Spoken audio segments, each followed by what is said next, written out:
இயக்குனர் இமயத்தினுடைய முதல் சீடர், முதல் தரமான சீடர் நம்முடைய தலைவர் பாக்யராஜ் அவர்கள்.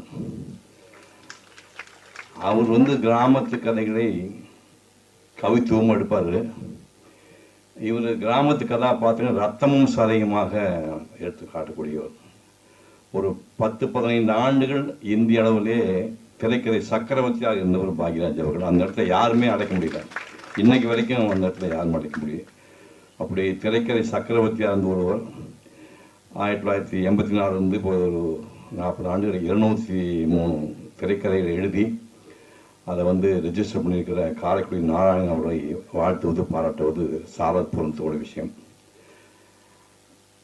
காரைக்குடியாரும் நானும் சந்திக்கிறதுக்கு காரணமானது அவர் எழுதின அச்சாணி நாடகம். 1971 டிசம்பர் மாதம்